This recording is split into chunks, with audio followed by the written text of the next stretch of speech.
Welcome to the deep dive. Today, we're really laser focused on giving you practical tools, things you can use to take charge of your day and, well, achieve more. Exactly. We've sort of pulled together 10 ideas from our sources, and the interesting thing is how interconnected they are. Right. All aimed at boosting focus, well-being, productivity. Think of it as a roadmap, maybe. A way to understand personal growth without feeling, totally overwhelmed. Yeah, it's not just 10 separate tricks. It's more like a network where each one kind of feeds into the others. Okay, so let's kick things off at the core. Self-discipline and focus. In this world with constant distractions, the ability to just stay on task is huge. And the sources suggest it's not just raw willpower, it's about building habits, right? Consistent ones. Definitely. It's those habits that really pave the way. Strong self-discipline often correlates with actually sticking to long-term goals. Makes sense. It really does. And that self-discipline, it feels like the foundation for everything else we're going to talk about. It's the engine, really, turning intention into actual action. Okay, so building on that internal control, let's talk emotional intelligence. Understanding your own emotions, managing them. And recognizing others' emotions too, and responding effectively. It's huge for relationships, for your career. Absolutely.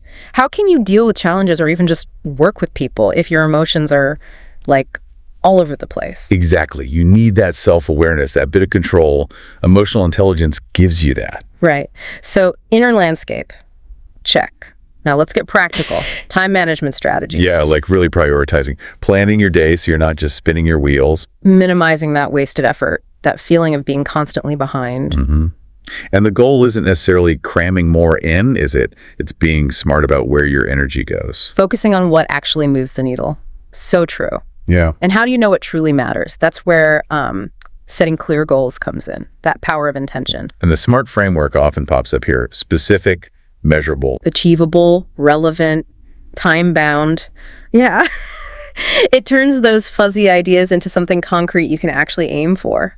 It's simple, but it works. Forces you to define what success looks like, Okay, so we've got external actions covered, but what about those internal roadblocks?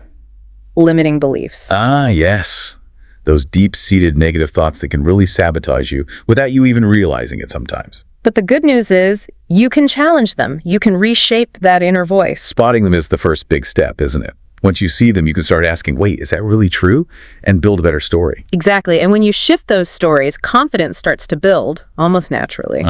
Things like positive affirmations, actually facing fears, celebrating small wins, they all feed into it. It's like building a muscle, right?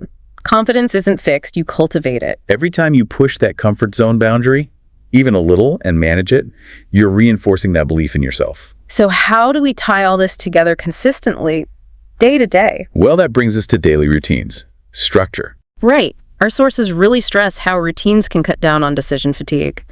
Less stress, better performance. It provides a framework, doesn't it? Yeah. Automate some things so your brain power is free for the bigger picture, for those goals we talked about. Speaking of brain power, let's touch on mindfulness and meditation. Oh, powerful tools.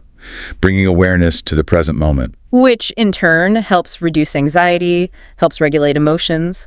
It ties right back to that inner control. Yeah, that pause it creates, that space between a feeling or a thought and your reaction to it. That's where the choice lies. And to help make sense of it all, track the journey. Journaling. Simple, but so effective. Regular writing boosts self-awareness, lets you see your growth, lets you reflect. Turns experiences into lessons, basically. You can spot patterns, good and bad. For sure. Okay, finally, number 10. Embracing the unknown. Stepping outside the comfort zone. Intentionally. Yeah, the sources are clear, real learning, significant growth. It often happens when you take those calculated risks. And it takes discipline to do that, right? Pushing past what feels safe, it loops right back to our starting point. It really does. Growth kind of requires discomfort, doesn't it? That's where you find out what you're capable of. So you can really see how these 10 ideas aren't separate things. They're all woven together. A holistic approach. Maybe think about which one feels most relevant to you right now. Yeah, which leads to our final thought for you.